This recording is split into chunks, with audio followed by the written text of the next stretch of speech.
Hello and welcome to Be the Change, a YouTube series brought to you by Canadian Gender Equity. My name is Corey Hunter and I'm going to be your host. And this is my co-host this week, Denek. Would you like to say hello? He's very loving and he's very sweet. And he also knows a lot about little problems, don't you, buddy? So this week we're going to be exploring pronouns, which can be big problems, despite the fact that they're little teeny tiny words. So I'd like you to think for a moment if you've ever had somebody misgender you.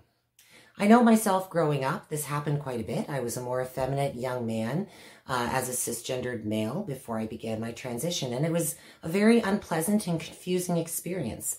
As a transitioning individual, I've had opportunity to also experience what that's like, where people misgender me either intentionally or by mistake. I can tell you that when the intention is there and people are trying, it sure hurts a lot less. But when people are using the wrong pronouns that don't accurately reflect who I am, it's not a positive feeling. So let's explore a little bit about pronouns so we can understand which ones are the better little tiny things to make sure we're using and incorporating into our everyday life. That way we won't have such big problems from such little words. So first of all, let's take note that there's all sorts of different people out there in the world. We're not all the same. We come from all walks of life and a whole bunch of different backgrounds. And one interesting fact that we can note if we look at our global population is the presence of intersex individuals. So first of all, it's interesting to note that approximately 7% of our global population is born intersex. Interesting to note that that's about the same percentage as redheads that we see born in our global population as well. A number of these people may undergo corrective surgeries at birth, and these are designed to try to put these people back into the male-female binary box. Now, this should be a little hint to us that within our physiology, we actually don't have a perfect, true binary system. We actually have diversity here. Although diversity may not be the majority, a lot of people fall within that those polar ends of that male-female spectrum. There is diversity in the middle. Now, much like our physiology, our gender expressions also have a lot of diversity, and we're coming to recognize that more and more as we get further into the 21st century. Up until now, a lot of our gender constructions have been centered around the male-female binary system. But more and more, we're starting to recognize that that's not actually inclusive for our entire population. It's not inclusive for all of the different gender expressions and identities that we see out there in the world. Much like our physiology, our gender constructions are not binary. There's a lot of diversity, and different cultures have varying beliefs around gender roles, their expectations, and their expressions. In our North American culture here in Canada, we're starting to recognize more and more that some people are agender, genderqueer, non-binary, or somewhere in the center where they're not only identifying as male or female, one of the two options that have been, present for so long. This is a much more inclusive attitude. It more accurately reflects our population. Yes, we may have a majority of a binary system, but it's not everybody. But what else do we need to know about pronouns? We have a binary system, but we don't have binary people. So what does that mean exactly? Well, personal pronouns are just that. They're personal. And that's the first thing that we need to take away. So regardless of whether we're using male or female ones, or if we're exploring something else, which we're going to talk about in a minute, we need to be mindful that we're using the right ones for the right person. They're a reflection of our identity, and they can be very devaluing when the wrong ones are used in conversation. It makes us feel uncomfortable, it makes us feel devalued, and it creates social barriers. We don't want to engage with people that are bringing us down and not making us feel good about ourselves. It also further promotes rigid gender social constructions. And we know that's not healthy for anybody, is it? It puts us all into a box of expectations. We have to be male or we have to be female, and to be those things, we need to act, dress, look, and be a certain way. And the more rigid those roles are, the less opportunity we have for self-expression, for self-exploration, just to be happy in general. We don't want those types of things. So we want to think about pronouns as being personal items. It's not about what we're used to. It's not about what any of that actually really matters. It's about what people feel reflects them, what they identify with, what strongly resonates with them. So when you talk to somebody, it's not about what you think they look like or how you think they should be addressed. It's how they feel they should be addressed, right? It's their personal pronoun. And that's regardless of whether you're transgender, you're cisgender, or you're anyone else in the world. It doesn't matter who you are. We all have a gender identity. We all have a gender expression. Even my little friend Denek here does, don't you, buddy? We all do. It's a little bit different. So taking this one step further, let's recognize communication. So we live in a diverse world. We have a lot of different gender expressions. And we talk to a lot of different people out there, don't we? We communicate using a lot of different mediums. We text people, we go on Messenger, all sorts of different social media platforms. We talk to people face to face. And these are all sorts of different people. They could be our friends and our peers. They could be colleagues. They could be people in authority to us. Or perhaps we're the person who's in authority to them and we're in a position of trust. But we communicate with all sorts of different people, digitally, in person, face to face, over the phone. And it's really important, if we want to get the most out of those communications, to ensure that our dialogue is inclusive. We don't want to put up barriers to communication. We want to recognize that within diversity, we can actually get the most out of life. New perceptions, new understandings, new beliefs, new perspectives. So we want to foster that diversity, and we want to promote an inclusive environment to keep it going. And communication is the key to that.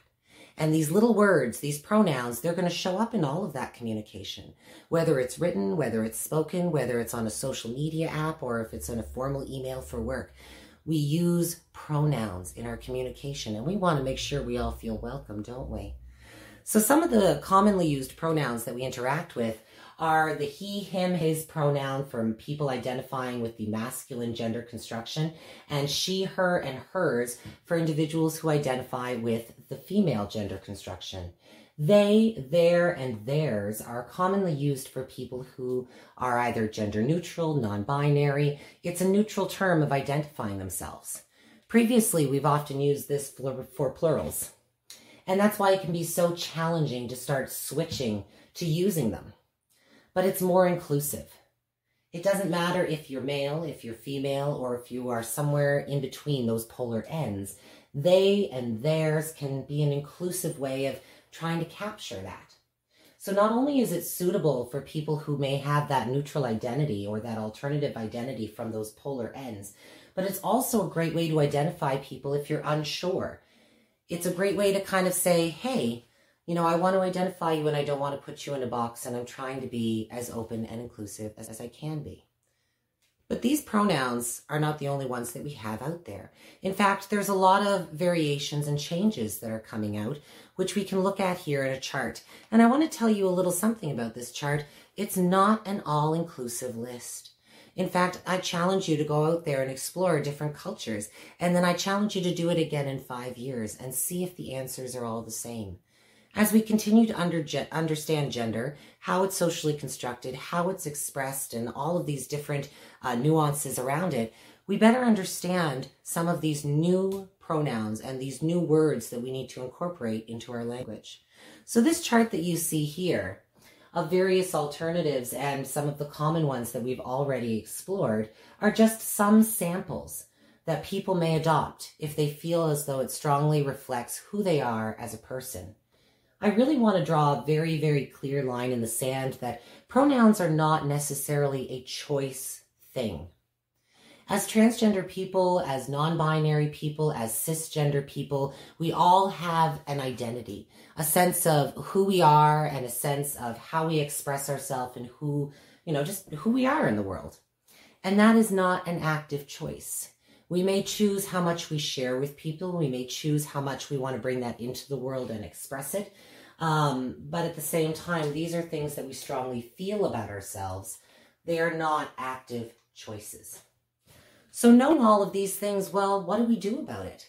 It boils down to inclusion and making sure that we're not just recognizing diversity in gender expressions and in different types of people that we engage in different cultures. We want to make sure that all of those people actually feel welcome, right?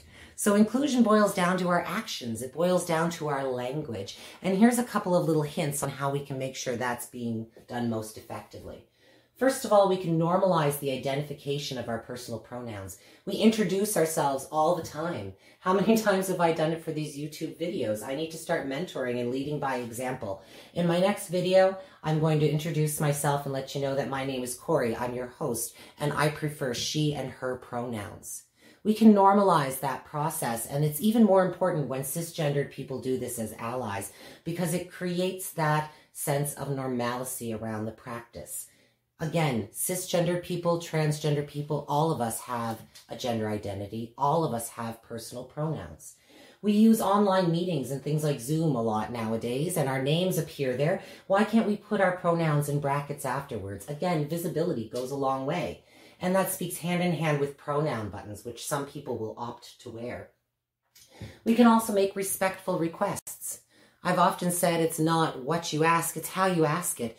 And it's the same thing when asking someone their requests, or when asking someone their pronouns, rather. If you walk up and say, hey, are you a boy or a girl? That's kind of rude, isn't it? It's just a little bit intrusive. Gotta say it.